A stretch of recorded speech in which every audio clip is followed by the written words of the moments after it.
Il y a des nuits où le silence n'est plus une absence de bruit, mais une présence. Un silence dense, presque conscient, qui semble observer celui qui le traverse.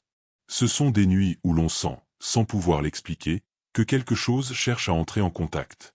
Pas une voix, pas une vision spectaculaire, mais une sensation profonde, ancienne, comme si l'univers lui-même retenait son souffle. J'ai appris, au fil des années, que ces moments ne surviennent jamais par hasard. Ils apparaissent toujours à des carrefours invisibles de l'existence, lorsque l'être humain est suffisamment fissuré pour laisser passer la lumière. Si ce message vous parvient avant le 20 janvier, permettez-moi de vous le dire sans détour, sans prudence excessive, ce n'est pas un accident. Je sais à quel point cette affirmation dérange. Elle heurte notre besoin moderne de croire que tout est aléatoire, que la vie est une suite d'événements sans intention. Pourtant, plus j'ai avancé dans l'étude des textes sacrés, des manuscrits oubliés, des témoignages de ceux qui ont osé regarder derrière le voile, plus une évidence s'est imposée à moi. Le hasard est souvent le nom que nous donnons à une logique qui nous dépasse. Depuis des décennies, je me tiens à la frontière entre la foi et la raison, entre l'histoire officielle et ce qui a été soigneusement laissé de côté. J'ai parcouru des bibliothèques monastiques, interrogé des mystiques, des scientifiques, des hommes et des femmes qui, à un moment précis de leur vie, ont ressenti un appel impossible à ignorer. Et tous, sans se connaître, sans appartenir aux mêmes cultures, décrivaient la même chose, une impression soudaine d'être convoqués. Non pas choisis au sens flatteur du terme, mais interpellés, comme si une main invisible frappait doucement à la porte de leur conscience. Jésus l'avait formulé de manière brutale, presque inconfortable. Beaucoup sont appelés, mais peu sont élus. Cette phrase a été moralement interprétée, théologiquement domestiquée, vidée de sa puissance originelle. On en a fait une sentence sur le salut, sur le mérite, sur l'obéissance. Mais ce n'est pas de cela qu'il s'agit. Cette phrase ne parle pas de bons et de mauvais croyants. Elle parle de fréquence intérieure, d'état de résonance. Elle indique que l'appel est universel, mais que sa perception ne l'est pas. L'appel n'est pas un privilège. C'est une responsabilité. Et surtout, il n'est jamais confortable. Lorsqu'il se manifeste, il provoque un malaise subtil, une agitation intérieure difficile à nommer. Beaucoup de ceux qui le ressentent tentent immédiatement de l'étouffer. Ils se distraient, rationalisent, s'occupent. Car reconnaître l'appel, c'est accepter que quelque chose, en vous, savait déjà. Et cette reconnaissance est souvent plus effrayante que l'ignorance. Peut-être avez-vous déjà vécu cela. Une lecture anodine qui vous bouleverse sans raison apparente. Une phrase entendue par hasard qui semble vous viser personnellement. Un sentiment persistant que votre vie ne se réduit pas à ce que vous en voyez. Ce ne sont pas des illusions. Ce sont des frémissements. Des signaux faibles. La Bible en est remplie. Dieu n'apparaît presque jamais dans le fracas. Il se manifeste dans la brise légère, dans le murmure à peine perceptible, comme le raconte le premier livre des rois. Ceux qui attendent des tonnerres passent à côté de l'essentiel. Ce qui distingue ceux qui entendent l'appel de ceux qui ne l'entendent pas n'est ni l'intelligence ni la culture. C'est une fatigue particulière. Une lassitude face aux explications superficielles. Une incapacité croissante à se satisfaire des réponses toutes faites. Ceux qui sont appelés ressentent souvent un décalage ancien avec le monde. Ils jouent le jeu, parfois très bien, mais quelque chose en eux reste en retrait, comme s'ils observaient leur propre existence depuis un point légèrement déplacé. J'ai souvent constaté que l'appel se manifeste après une fracture. Une perte, une déception, une chute intérieure. Non pas parce que la souffrance est nécessaire en soi, mais parce qu'elle fissure les structures rigides de l'ego. Tant que l'être humain est plein de certitudes, rien ne peut entrer. L'appel a besoin d'un espace. Et cet espace, paradoxalement, est souvent créé par le manque. Dans le livre de Jérémie, Dieu dit « Avant que je t'ai formé dans le ventre de ta mère, je te connaissais ». Cette phrase est vertigineuse. Elle suggère une continuité de conscience antérieure à la naissance, une intention qui précède la forme. Elle implique que l'existence n'est pas improvisée, mais préparée. Non dans ses détails, mais dans sa direction profonde. Ceux qui entendent l'appel sentent confusément qu'ils ne sont pas arrivés ici par défaut. Et cette intuition, loin de flatter l'ego, l'inquiète profondément. Car si votre présence ici a un sens, alors votre vie ne peut plus être vécue à moitié. Vous ne pouvez plus faire semblant indéfiniment. L'appel agit comme un rappel silencieux, mais persistant. Il ne vous dit pas quoi faire. Il vous rappelle ce que vous ne pouvez plus ignorer. Et c'est précisément pour cela que beaucoup détournent le regard. Il est important de comprendre ceci. Entendre l'appel ne signifie pas être spécial. Cela signifie être exposé. Exposé à des questions plus vastes que soi. Exposé à une responsabilité intérieure que l'on ne peut déléguer à aucune institution, à aucun dogme. Ceux qui entendent l'appel cherchent souvent refuge dans des systèmes, des idéologies, des structures rassurantes. Mais tôt ou tard, ils découvrent que l'appel ne peut être satisfait par l'extérieur. Dans les traditions anciennes, on parlait de veille.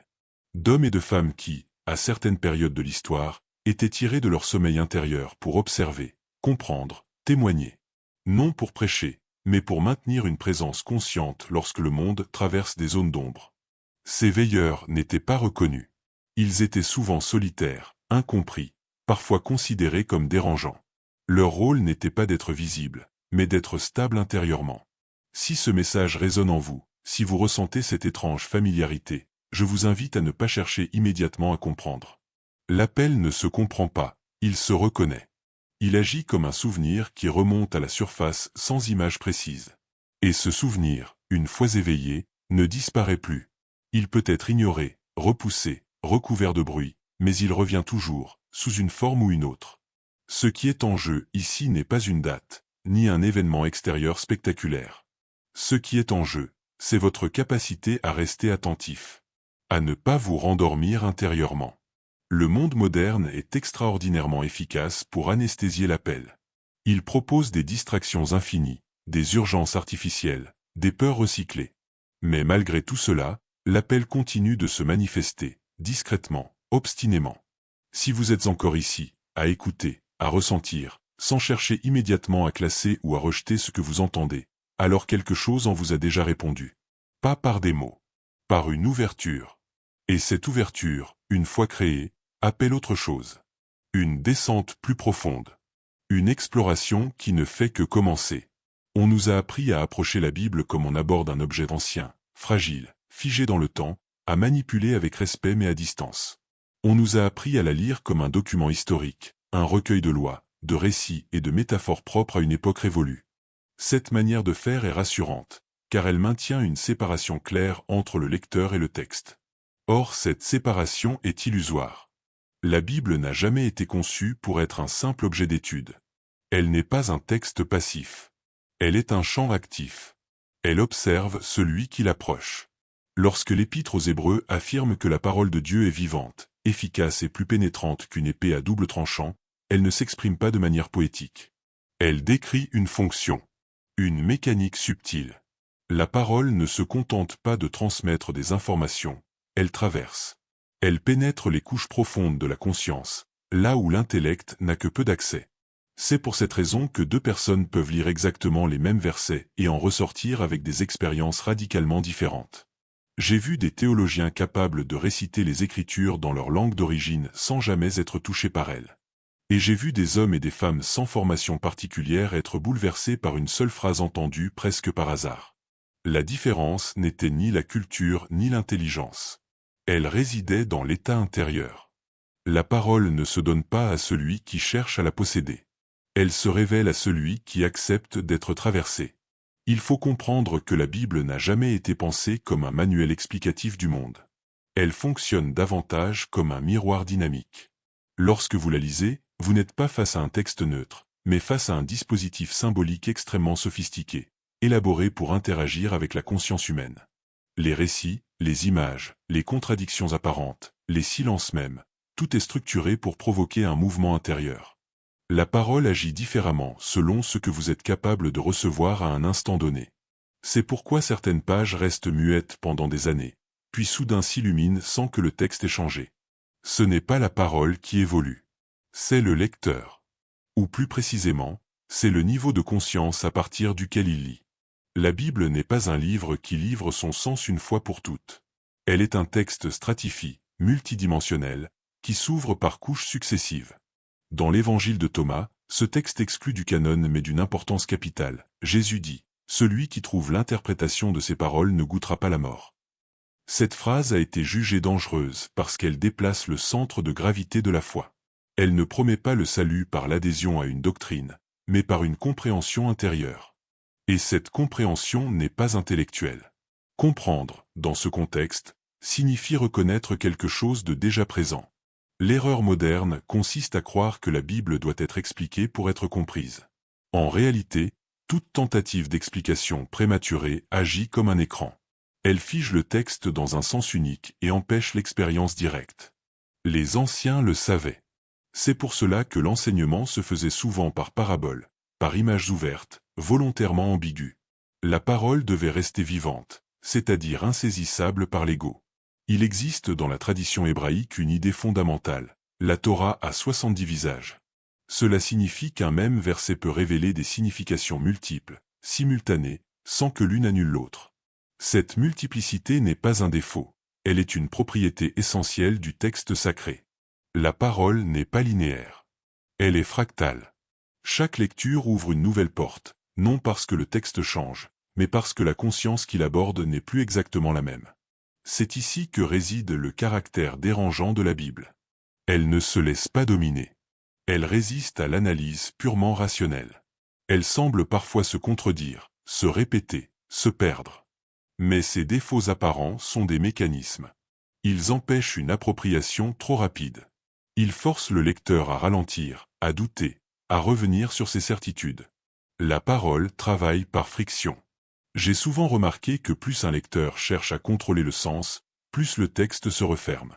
À l'inverse, lorsque l'on accepte de lire sans exigence immédiate de compréhension, quelque chose commence à se produire.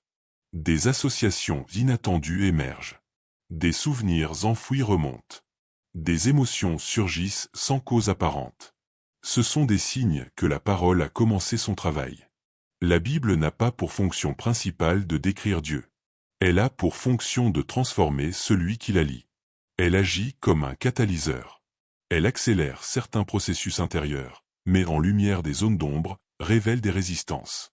C'est pour cela qu'elle a toujours été perçue comme dangereuse. Non pas parce qu'elle incite à la révolte extérieure, mais parce qu'elle provoque une réorganisation intérieure.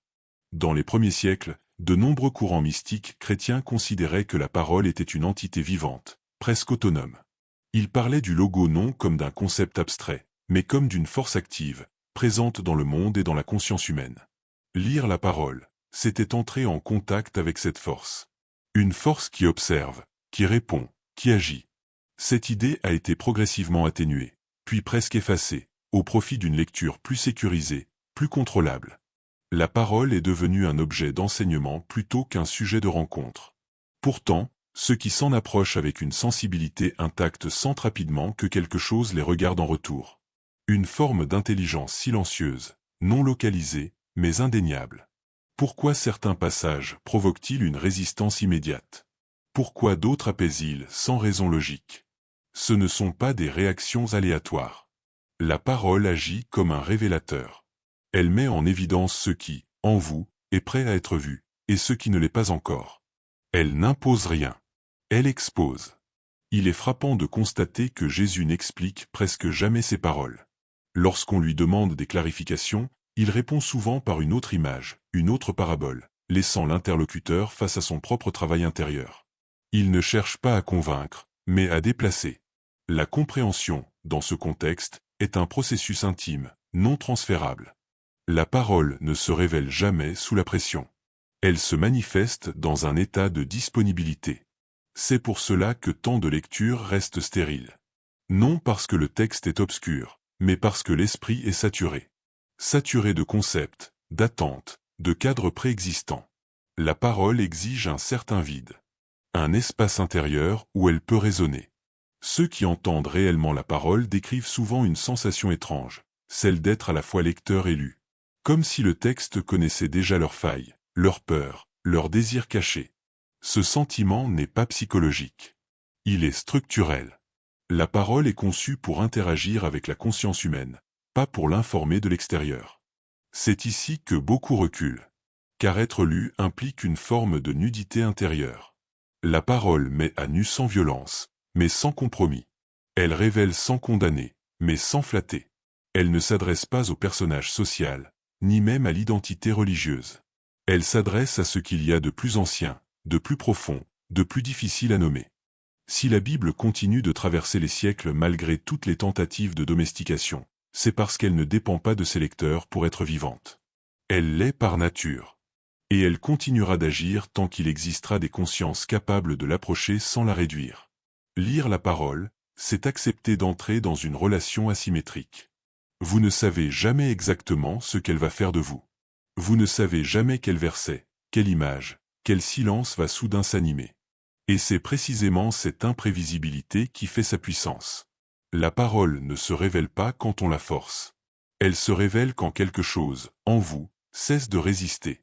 Lorsque l'on observe les Écritures avec patience, sans chercher à les forcer dans un cadre doctrinal, un motif apparaît avec une régularité troublante.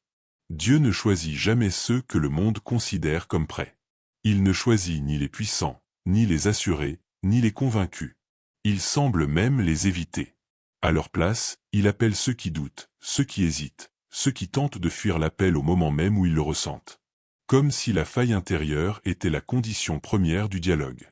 Abraham doute jusqu'au dernier moment. Moïse fuit le désert et refuse la mission qui lui est confiée. Jérémie proteste, affirme qu'il est trop jeune, inapte, insuffisant. Marie ne comprend pas ce qui lui arrive et ne reçoit aucune explication rationnelle. Tous ont un point commun, ils ne se sentent pas qualifiés. Et pourtant, c'est précisément cette absence de certitude qui les rend disponibles. Dieu ne cherche pas des exécutants, mais des consciences ouvertes. Cette logique dérange profondément notre manière moderne de penser. Nous associons l'élection à la compétence, à la préparation visible, à l'exceptionnalité extérieure. Les Écritures disent exactement l'inverse. Elles suggèrent que l'appel ne repose pas sur ce que l'homme croit être, mais sur ce qu'il est capable de laisser passer à travers lui. Être appelé n'est pas une récompense. C'est une exposition. La phrase adressée à Jérémie, « Avant que je t'ai formé dans le ventre de ta mère, je te connaissais », est l'une des plus vertigineuses de toute la Bible.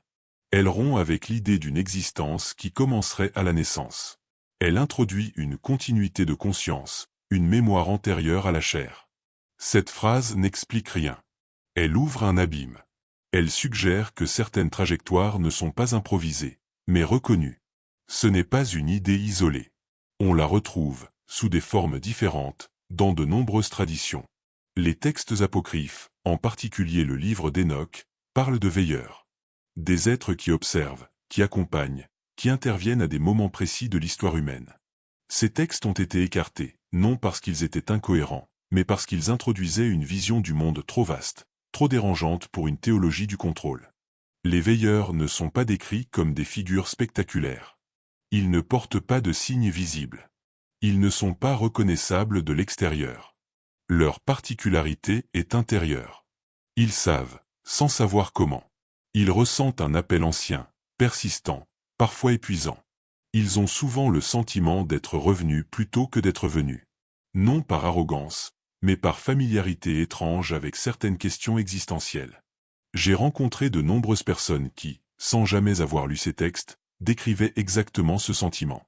Elles parlaient d'un décalage constant avec le monde, d'une difficulté à s'identifier pleinement aux rôles sociaux, aux ambitions collectives.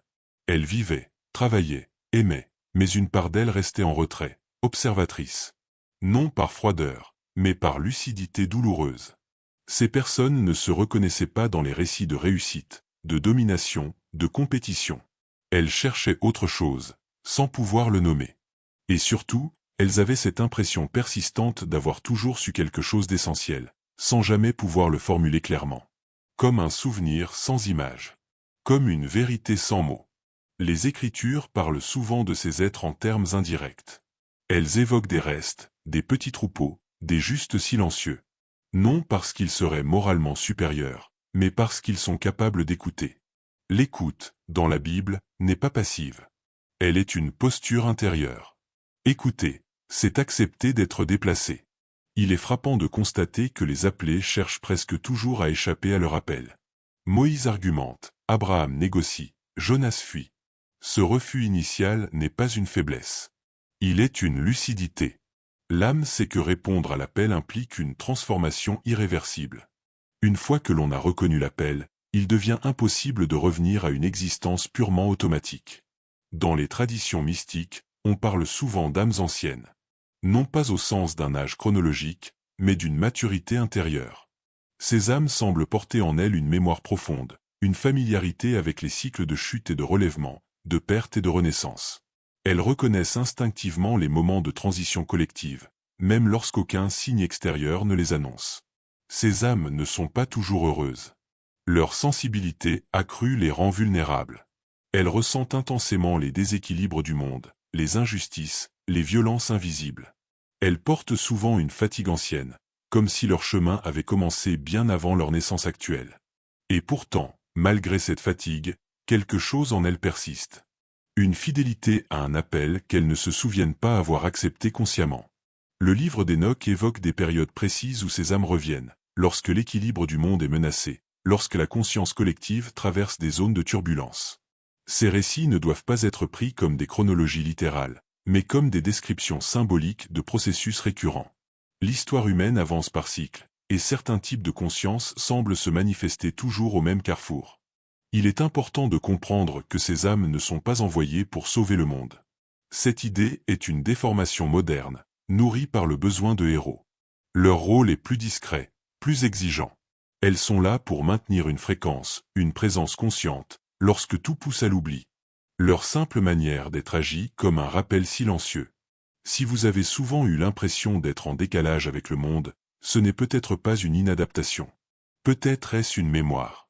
Un souvenir de quelque chose qui ne correspond plus aux structures actuelles, mais qui cherche à réémerger.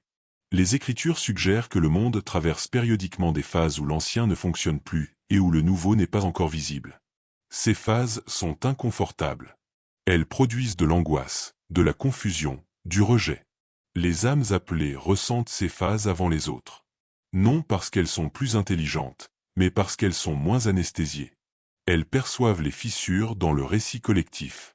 Elles sentent que certaines certitudes s'effritent. Et cette perception les isole, car le monde préfère souvent ceux qui confirment plutôt que ceux qui questionnent. Il est tentant, face à ce sentiment de décalage, de se juger, de se croire inadapté, fragile, trop sensible. Les Écritures proposent une lecture radicalement différente. Elles suggèrent que cette sensibilité est précisément ce qui permet l'appel. Dieu ne parle pas à ceux qui sont saturés de réponses. Il parle à ceux qui laissent encore de la place au mystère. Dans le récit de l'Annonciation, Marie ne reçoit aucune explication détaillée. Elle reçoit une annonce impossible à comprendre. Sa réponse n'est pas une adhésion intellectuelle, mais un consentement intérieur. Qu'il me soit fait selon ta parole. Cette phrase est l'expression parfaite de la disponibilité. Elle ne maîtrise rien. Elle accepte.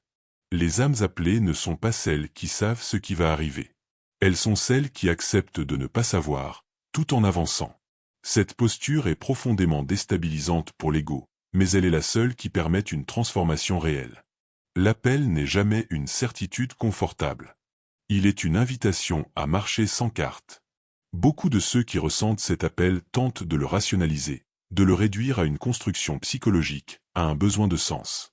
Cette tentative est compréhensible. Mais elle échoue presque toujours à apaiser le malaise. Car l'appel ne disparaît pas lorsqu'on l'explique. Il s'intensifie parfois, comme s'il refusait d'être réduit à une théorie. Les Écritures n'offrent pas de méthode pour identifier les âmes appelées. Elles ne donnent pas de critères extérieurs. Elles parlent d'une reconnaissance intérieure, d'une voix qui n'impose rien mais insiste. Une voix qui ne crie jamais, mais qui ne se tait pas non plus. Ceux qui l'entendent savent qu'elle ne vient pas de l'extérieur, et pourtant qu'elle ne leur appartient pas entièrement. Ce sentiment d'avoir toujours su, sans pouvoir dire quoi, est l'un des signes les plus constants. Il ne se manifeste pas comme une connaissance claire, mais comme une orientation profonde. Une direction intérieure qui persiste malgré les détours, les erreurs, les renoncements temporaires. L'appel peut être ignoré longtemps. Il ne disparaît pas. Il attend. Et c'est précisément cette attente qui rend l'appel si difficile à supporter. Car il ne presse pas. Il n'impose pas de délai visible. Il se contente d'être là, silencieux, constant, jusqu'à ce que l'être humain soit prêt à l'entendre sans se fuir lui-même. Tout n'a pas été conservé. Cette affirmation, à elle seule, suffit à provoquer une gêne chez beaucoup. Nous aimons croire que ce qui nous est parvenu est l'ensemble, que la Bible est un tout fermé, cohérent, transmis intact à travers les siècles. C'est faux. Et ce mensonge, volontaire ou non, a façonné des générations entières de croyants. L'histoire des textes sacrés n'est pas une histoire de transmission pure, mais de sélection, d'exclusion, de décisions humaines prises dans des contextes précis, avec des peurs précises.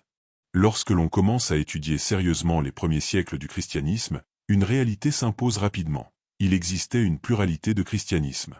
Des courants différents, parfois incompatibles, parfois simplement divergents dans leur manière de comprendre Jésus et son message. Ce que nous appelons aujourd'hui le canon n'est pas une évidence tombée du ciel. C'est le résultat de conciles, de débats, de rapports de force, de compromis politiques et théologiques. Les évangiles apocryphes ne sont pas des textes marginaux écrits par des illuminés isolés. Beaucoup d'entre eux circulaient largement, étaient lus, commentés, transmis dans les premières communautés chrétiennes. Certains étaient considérés comme inspirés bien avant d'être déclarés hérétiques. Leur exclusion n'a pas été immédiate, ni unanime. Elle a été progressive, méthodique, et surtout stratégique. Prenons l'évangile de Thomas. Il ne raconte ni miracle spectaculaire, ni résurrection théâtrale, ni généalogie sacrée. Il se présente comme une collection de paroles attribuées à Jésus, souvent brèves, énigmatiques, déstabilisantes. Et au cœur de ce texte se trouve cette phrase explosive: « Le royaume est à l'intérieur de vous et autour de vous ». Une phrase qui, à elle seule, déplace tout l'édifice religieux. Car si le royaume est déjà là, à l'intérieur, alors aucune institution ne peut prétendre en être la gardienne exclusive. Aucun intermédiaire n'est indispensable. Aucun rituel extérieur ne garantit l'accès. La relation au divin devient directe, intime, non médiatisée. Cette idée est incompatible avec toute structure fondée sur le contrôle spirituel.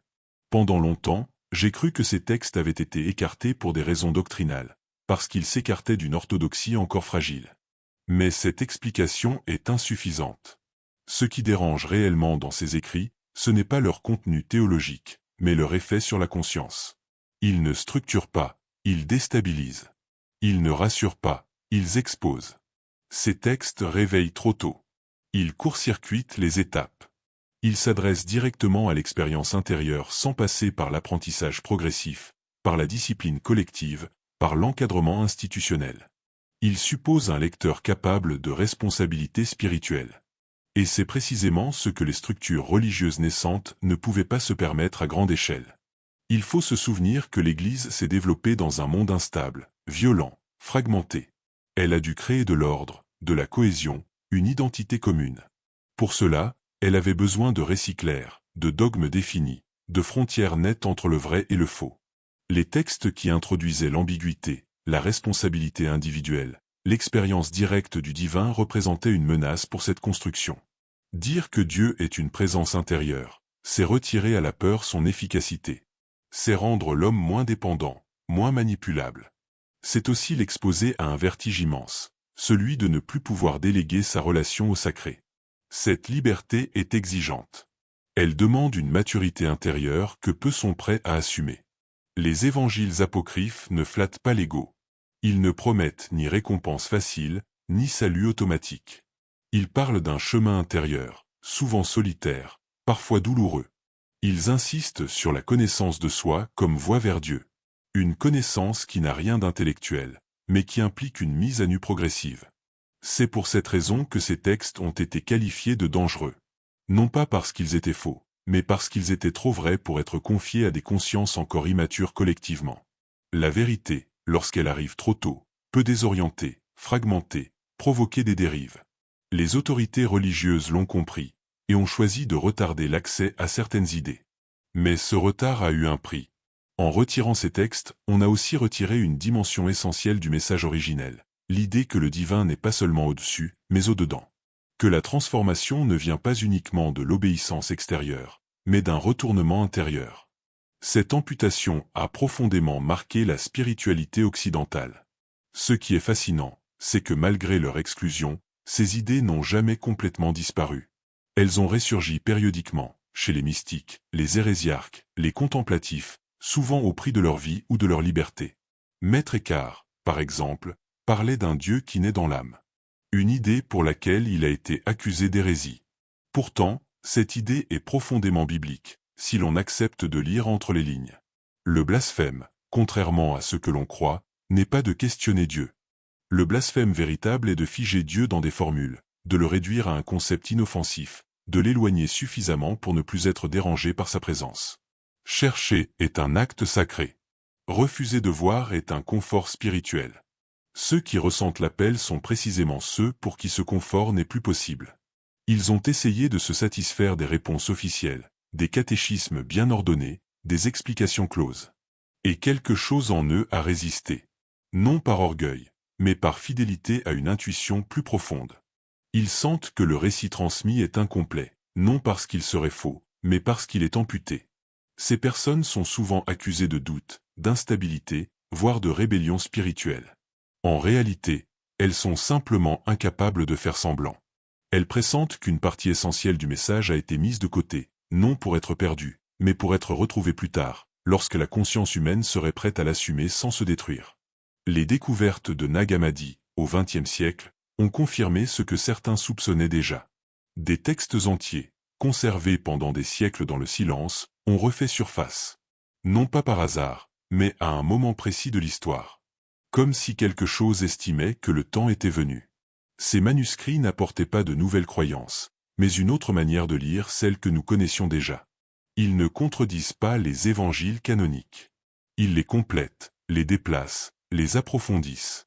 Ils rendent certaines paroles de Jésus plus tranchantes, plus exigeantes, moins récupérables par le pouvoir. Ils rappellent que le message originel n'était pas destiné à créer une institution, mais à provoquer une transformation intérieure radicale. Ce qui a été retiré n'a jamais été détruit.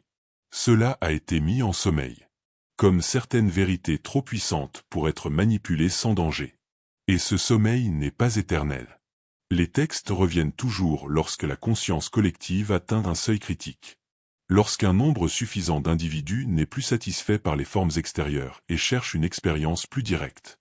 Ce retour n'est jamais confortable. Il provoque des résistances, des peurs, des accusations de dérive. Mais il est inévitable.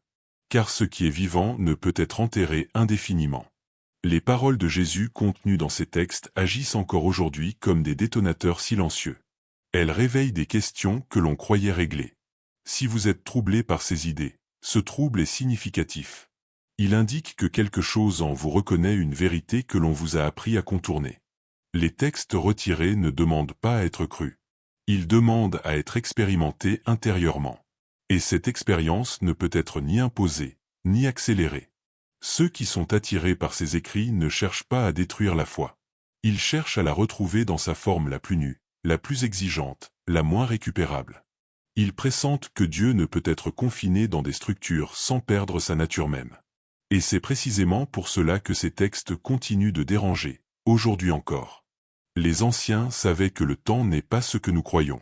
Ils ne le concevaient pas comme une ligne droite allant d'un point A vers un point B, mais comme un mouvement respirant, cyclique, parfois spiralé.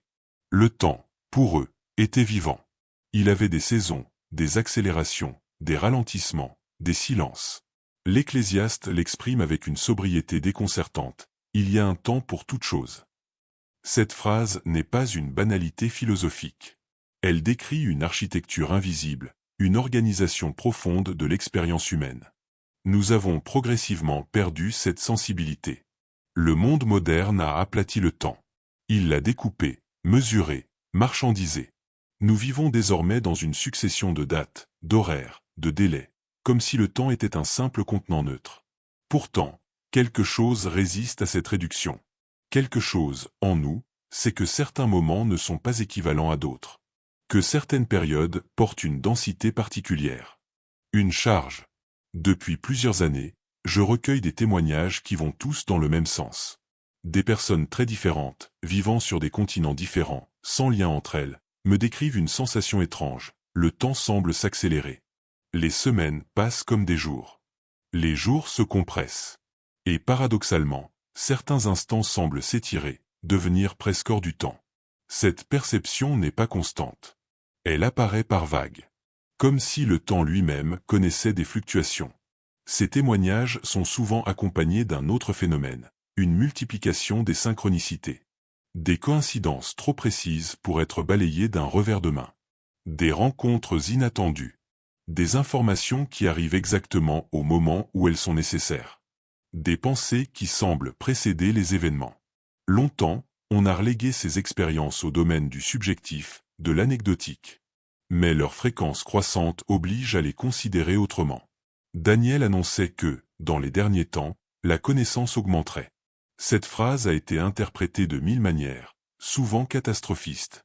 Mais si elle décrivait simplement une modification du rapport au temps et à l'information, non pas une accumulation quantitative de données, mais une intensification de la perception.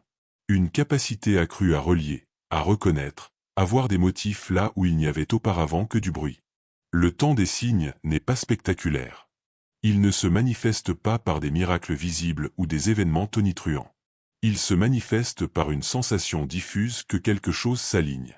Que des éléments jusque-là dispersés commencent à former une image cohérente. Ce processus est profondément intime. Il n'impose rien de l'extérieur. Il se contente de rendre certaines évidences impossibles à ignorer.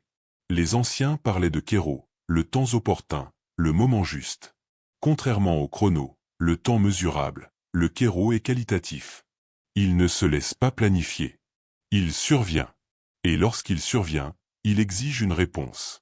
Non pas une action frénétique, mais une reconnaissance. Ceux qui vivent selon le kéros savent intuitivement quand quelque chose est mûr, quand une parole doit être dite, quand un silence est nécessaire. Le monde contemporain, obsédé par la maîtrise, a perdu le sens du kéros. Il agit souvent trop tôt ou trop tard. Il parle quand il faudrait écouter. Il accélère quand il faudrait attendre. Et cette dissonance crée une fatigue collective profonde. Beaucoup ressentent aujourd'hui une lassitude qui ne s'explique ni par le travail ni par les circonstances personnelles. C'est une fatigue temporelle. Une saturation. Dans ce contexte, certains moments deviennent des seuils. Non pas parce qu'ils seraient chargés d'une signification extérieure particulière, mais parce qu'ils concentrent une tension intérieure. Le 20 janvier n'est pas une prophétie politique. Il n'est pas un événement cosmique objectivable. Il est un point de convergence symbolique. Un repère. Un miroir temporel. Pour beaucoup, ce jour passera sans laisser de traces. Ce sera un jour parmi d'autres, absorbé par les routines, les obligations, les distractions. Et c'est précisément cela qui le rendra ordinaire. Pour d'autres, il agira comme un rappel silencieux. Non pas une révélation spectaculaire, mais une sensation claire que quelque chose doit changer. Pas dehors. Dedans. La différence ne dépendra pas de ce qui se produira dans le monde visible. Elle dépendra de ce qui sera reconnu intérieurement. Les signes ne forcent jamais. Ils suggèrent. Ils indiquent une direction sans l'imposer. Ils respectent radicalement la liberté de conscience. Ceux qui attendent des preuves extérieures passeront souvent à côté des signes, car les signes parlent un langage subtil. Les rêves jouent un rôle particulier dans ces périodes. Beaucoup rapportent des rêves d'une clarté inhabituelle, structurée, presque pédagogique. Des rêves qui laissent une impression durable, comme s'ils portaient un message qui dépasse l'imaginaire personnel. Les traditions anciennes accordaient une grande importance aux rêves, non comme prédiction littérale, mais comme expression d'un dialogue entre la conscience individuelle et des couches plus profondes de la réalité. Ces rêves ne disent pas quoi faire. Ils montrent des images, des symboles, des situations. Ils agissent comme des déclencheurs. Ils activent des compréhensions latentes. Leur fonction n'est pas d'informer, mais d'orienter. Ceux qui traversent le temps des signes apprennent progressivement à écouter ces messages sans chercher à les contrôler. Il est important de comprendre que le temps des signes n'est pas un privilège réservé à quelques initiés. Il est disponible à tous. Mais tout le monde ne le perçoit pas. Comme pour la parole, la perception dépend de la disposition intérieure. Un esprit saturé de bruit ne capte pas les signaux faibles. Un cœur fermé par la peur ne reconnaît pas les seuils. Les signes ne sont jamais là pour rassurer. Ils sont là pour réveiller. Et le réveil est rarement confortable. Il implique une remise en question des habitudes, des certitudes, parfois des relations. Beaucoup ressentent une tension croissante entre ce qu'ils vivent et ce qu'ils savent intérieurement devoir vivre. Cette tension est un indicateur. Elle signale que le temps a changé de qualité. Dans les récits bibliques, les grands tournants ne sont presque jamais reconnus par la majorité. Ils sont perçus par quelques-uns, souvent marginalisés, parfois ridiculisés. Noé, Jérémie, Jean-Baptiste ne parlent pas à un monde attentif. Ils parlent à un monde distrait. Et pourtant, leurs paroles marquent des seuils. Le temps des signes ne cherche pas l'adhésion collective. Il travaille par résonance. Il touche ceux qui sont déjà en état d'écoute. Il ignore les autres sans les condamner. Il respecte le rythme de chacun. Mais il n'attend pas indéfiniment. Les seuils se referment aussi silencieusement qu'ils s'ouvrent.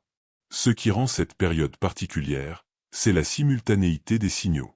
Accélération du temps perçu, multiplication des synchronicités, intensification des rêves, fatigue existentielle diffuse, besoin de sens accru. Pris isolément, ces phénomènes peuvent être expliqués, rationalisés. Pris ensemble, ils dessinent un tableau cohérent. Celui d'une transition intérieure collective. Il ne s'agit pas de croire à quelque chose de nouveau. Il s'agit de reconnaître ce qui est déjà là. Le temps des signes ne demande pas d'adhésion idéologique. Il demande une attention honnête. Une capacité à rester présent sans chercher immédiatement à conclure, à juger, à classer. Les anciens savaient que le plus grand danger n'était pas l'erreur, mais l'aveuglement. Voir les signes ne signifie pas les comprendre immédiatement. Cela signifie accepter qu'ils existent, qu'ils s'adressent à quelque chose de plus profond que l'intellect.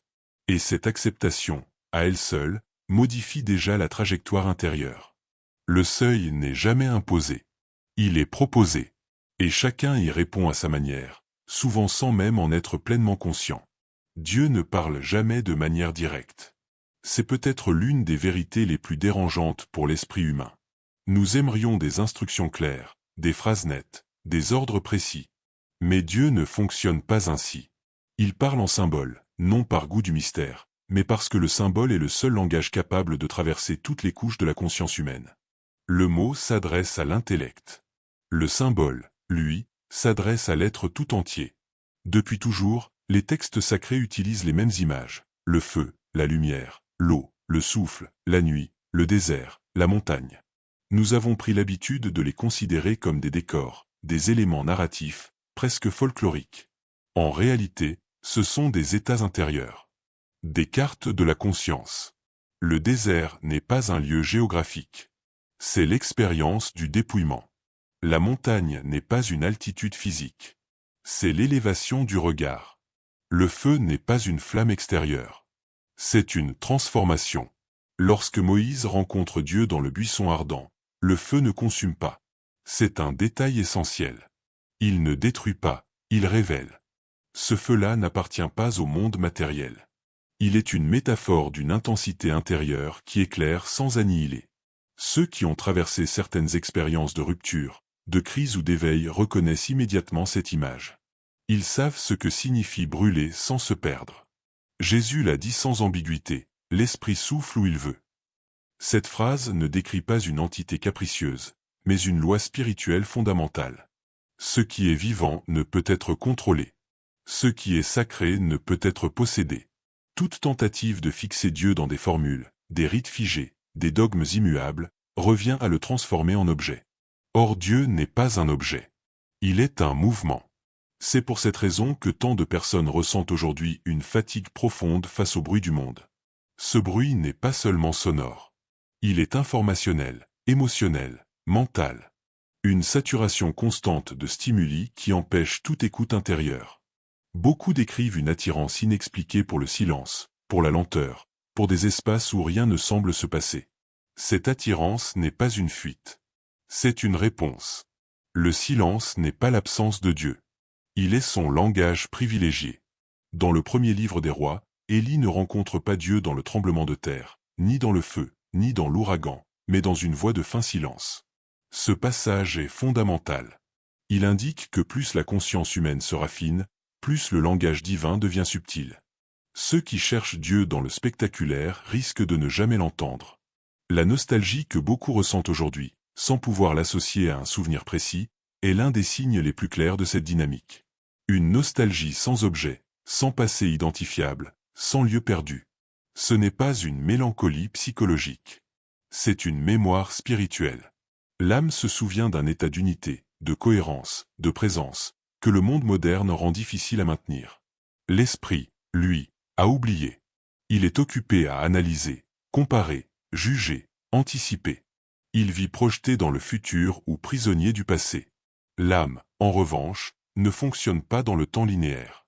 Elle reconnaît immédiatement les symboles, parce qu'ils parlent son langage natif. Lorsqu'elle rencontre un symbole authentique, quelque chose s'active sans passer par le raisonnement. C'est précisément pour cela que la Bible ne cherche jamais à convaincre. Elle ne présente pas d'arguments logiques destinés à emporter l'adhésion rationnelle. Elle raconte. Elle montre. Elle suggère. Elle laisse des vides. Ces vides sont essentiels. Ils permettent au lecteur d'entrer dans le texte avec sa propre expérience. La parole n'impose rien. Elle propose une résonance. Chaque symbole biblique agit comme une clé. Mais une clé ne force pas une porte. Elle fonctionne uniquement si la serrure correspond. La Bible n'active que ce qui est prêt. Ceux qui lisent sans être prêts peuvent parcourir les textes toute une vie sans jamais être touchés. Ceux qui le sont peuvent être bouleversés par une seule image, une seule phrase, parfois entendue 1000 fois auparavant. Prenons l'image de l'eau. Elle traverse toute la Bible. L'eau du chaos originel, l'eau du déluge, l'eau du Jourdain, l'eau vive promise par Jésus. L'eau purifie, mais elle peut aussi engloutir. Elle symbolise le passage, la transformation, la dissolution des formes anciennes.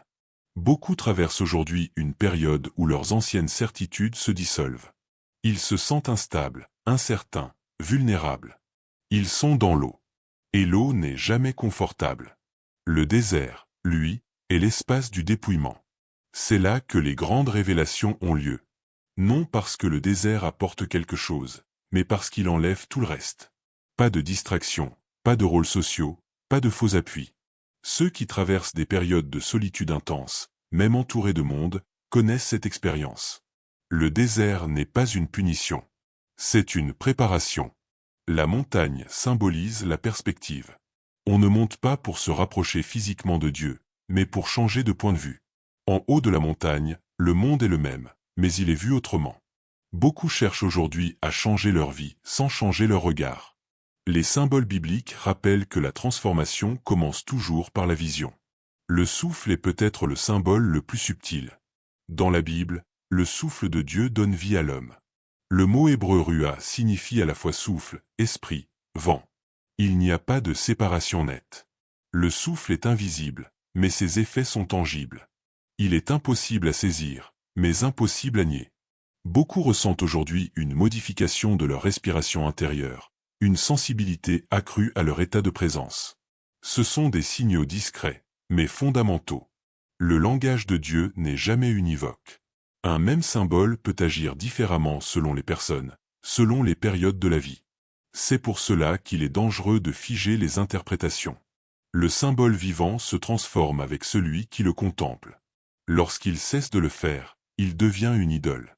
Les institutions ont souvent tenté de codifier ce langage, de le rendre stable, transmissible, enseignable. Cette tentative est compréhensible, mais elle comporte un risque majeur, celui de confondre le symbole avec ce qu'il désigne. Lorsque cela se produit, le langage perd sa puissance de transformation et devient un simple outil de transmission culturelle. Dieu ne parle pas pour être compris. Il parle pour être rencontré. Et une rencontre ne se programme pas. Elle survient lorsque les conditions intérieures sont réunies. C'est pour cela que tant de personnes vivent aujourd'hui une tension entre leur vie extérieure et leur monde intérieur. Elles sentent que quelque chose appelle, sans savoir quoi.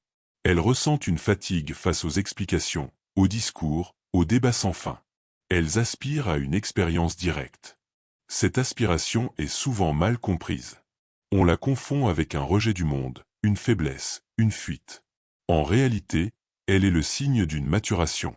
Lorsque les symboles commencent à parler, c'est que l'âme est prête à entendre.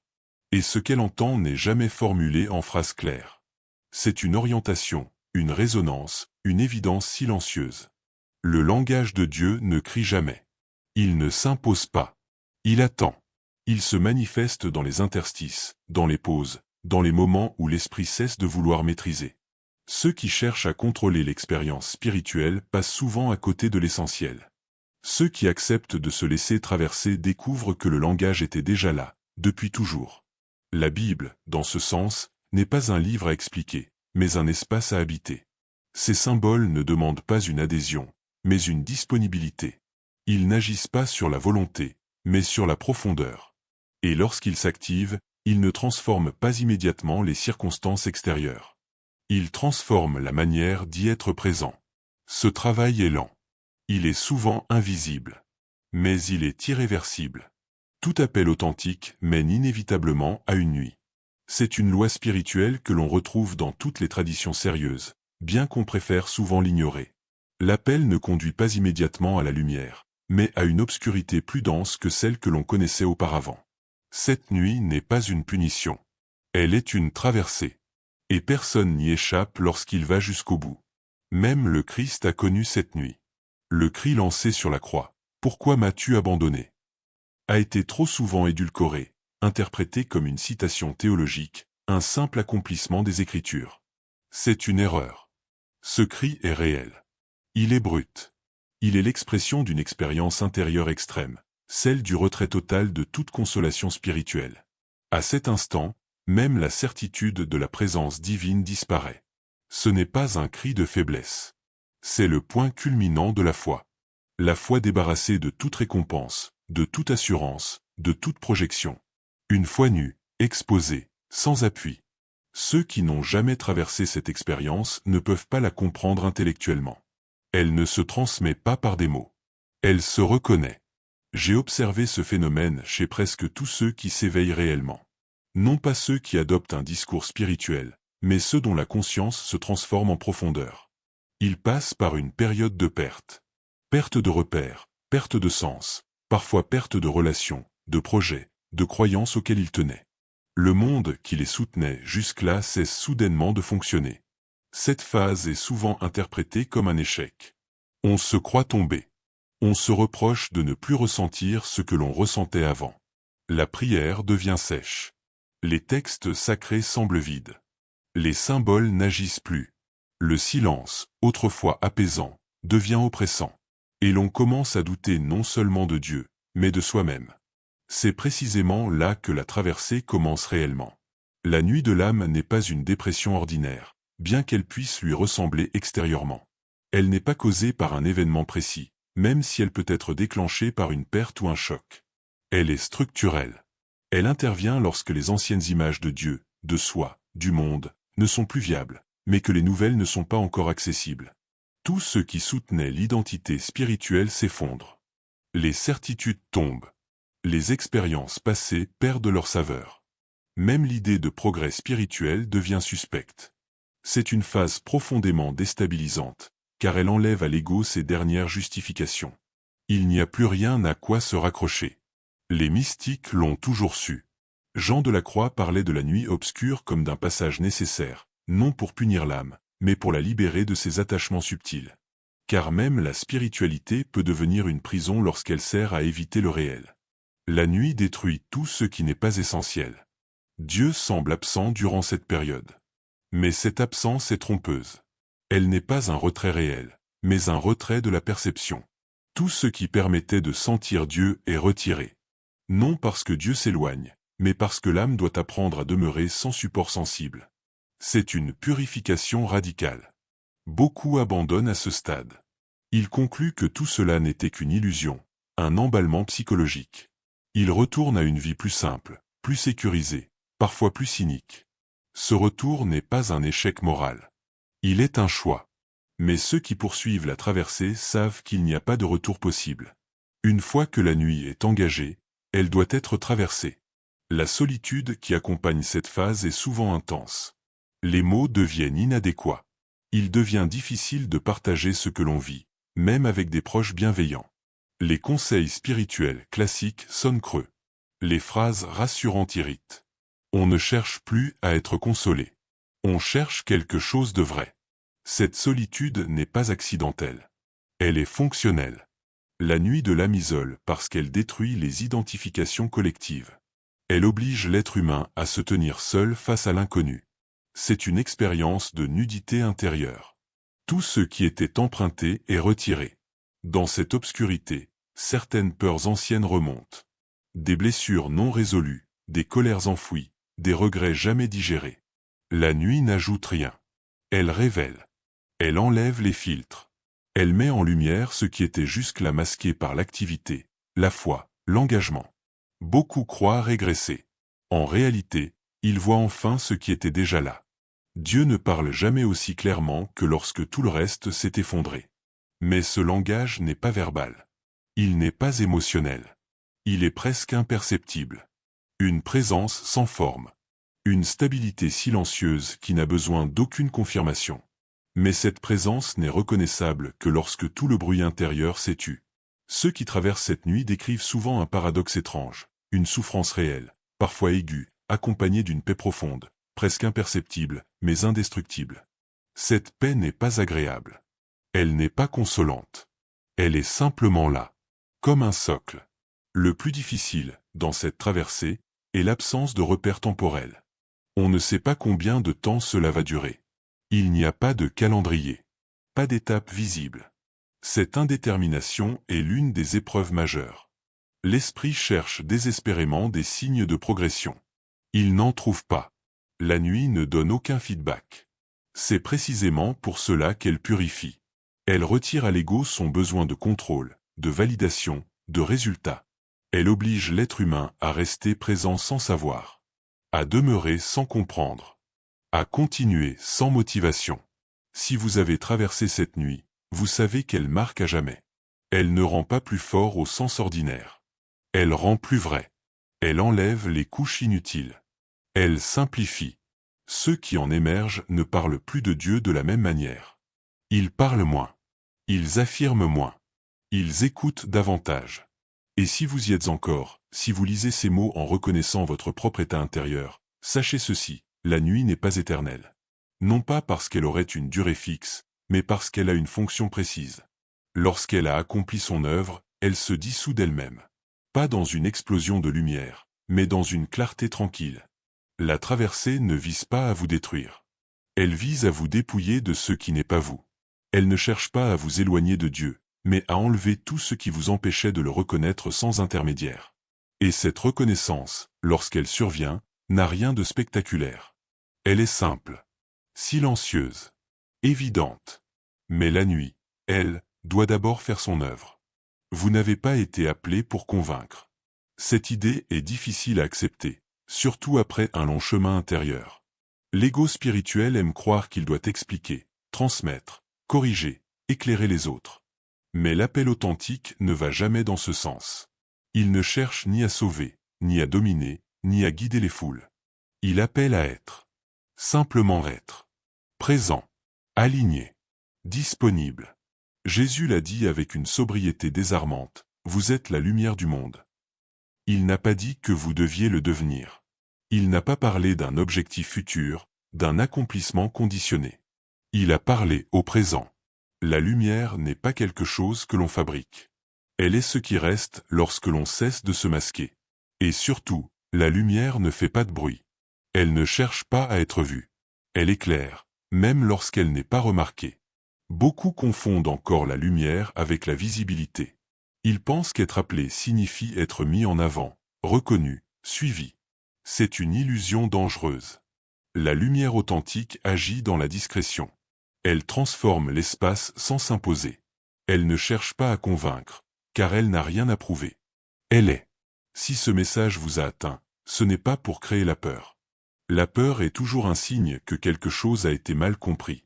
L'appel véritable n'engendre pas l'angoisse, mais une responsabilité intérieure calme et exigeante. Une responsabilité sans drame, sans urgence hystérique, mais impossible à ignorer. Elle ne vous dit pas ce que vous devez faire. Elle vous rappelle comment être. Chaque pensée est une fréquence. Ce n'est pas une métaphore poétique. C'est une réalité expérientielle. Les traditions anciennes le savaient, bien avant que la science moderne ne commence à l'entrevoir. La pensée n'est pas neutre. Elle structure la manière dont vous habitez le monde. Elle colore votre perception. Elle oriente vos choix, souvent bien avant que vous en soyez conscient. Chaque choix est un ancrage. Non pas un choix spectaculaire, mais les plus petits, les plus quotidiens. La manière dont vous regardez quelqu'un. La façon dont vous réagissez à une contrariété. Le ton intérieur que vous adoptez face à l'incertitude. Ces micro-choix déterminent votre fréquence. Et cette fréquence détermine l'expérience que vous vivez. Le monde n'est pas en train de finir. Cette idée est séduisante, car elle donne un sens dramatique à la confusion actuelle. Mais elle est inexacte. Ce qui se produit est plus subtil, plus silencieux, plus exigeant. Le monde est en train de se séparer. Non pas géographiquement, non pas politiquement, mais intérieurement, vibratoirement. Deux personnes peuvent vivre dans la même ville, traverser les mêmes événements, et pourtant habiter des réalités radicalement différentes. L'une vit dans la peur, l'autre dans la lucidité. L'une se replie, l'autre s'ouvre. L'une cherche des coupables, l'autre cherche à comprendre. Cette séparation ne se voit pas à l'extérieur. Elle se ressent. Les traditions bibliques ont toujours parlé de cette séparation, mais rarement de manière littérale. Elles utilisent des images, le bon grain et l'ivraie, les vierges sages et les vierges folles, les brebis et les boucs. Ces images ne décrivent pas des catégories morales fixes. Elles décrivent des états de conscience, des niveaux de disponibilité intérieure. Dieu ne choisit pas les parfaits. Cette idée est fondamentale. La perfection est une construction de l'ego. Elle fige. Elle exclut. Elle rigidifie. Dieu choisit ceux qui sont prêts à se laisser transformer, prêts à reconnaître ceux qui, en eux, résistent encore, prêts à abandonner les identités devenues trop étroites. Se souvenir, dans ce contexte, ne signifie pas retrouver une information oubliée. Cela signifie revenir à une posture intérieure originelle. Une posture de présence, d'écoute, d'honnêteté radicale. L'âme n'a jamais oublié ce qu'elle est. C'est l'esprit qui s'est dispersé, fragmenté, saturé de récits contradictoires. Se souvenir, c'est cesser de chercher à devenir quelqu'un d'autre. C'est reconnaître que l'essentiel est déjà là, mais recouvert de couches inutiles. De peurs héritées, d'attentes imposées, de rôles acceptés sans examen. Le travail n'est pas d'ajouter, mais de retirer. Cette opération est simple dans sa formulation, mais exigeante dans sa mise en œuvre. Elle ne demande pas de techniques sophistiquées, ni de connaissances ésotériques. Elle demande une vigilance quotidienne. Une attention portée à ce qui se joue à l'intérieur, avant même que cela ne se traduise en actes. Vivre avec conscience ne signifie pas vivre dans une tension permanente. Au contraire, cela implique une forme de détente profonde, une confiance lucide, une capacité à rester présent même lorsque les repères extérieurs vacillent. Ceux qui vivent ainsi ne sont pas détachés du monde. Ils y sont profondément engagés, mais sans s'y perdre. Ils savent que leur manière d'être influence leur environnement, souvent plus que leurs paroles. Ils comprennent que la cohérence intérieure est plus puissante que n'importe quel discours. Ils n'essaient plus de convaincre. Ils incarnent. Et cette incarnation agit silencieusement. Il est tentant, après d'un tel cheminement, de vouloir identifier les autres, de les classer, de savoir qui est éveillé et qui ne l'est pas. Cette tentation est un piège subtil. La séparation vibratoire ne justifie aucune supériorité. Elle appelle à une humilité accrue. Car plus la conscience s'élargit, plus la responsabilité augmente. Se souvenir, c'est aussi accepter de ne pas être compris, de ne pas être suivi, de ne pas être validé. La lumière ne cherche pas l'approbation. Elle éclaire, même lorsqu'elle n'est pas reconnue. Et parfois, elle dérange. Non parce qu'elle attaque, mais parce qu'elle révèle. Ceux qui répondent à l'appel découvrent souvent que leur rôle n'est pas spectaculaire. Il est discret, parfois invisible. Ils deviennent des points de stabilité dans un monde instable.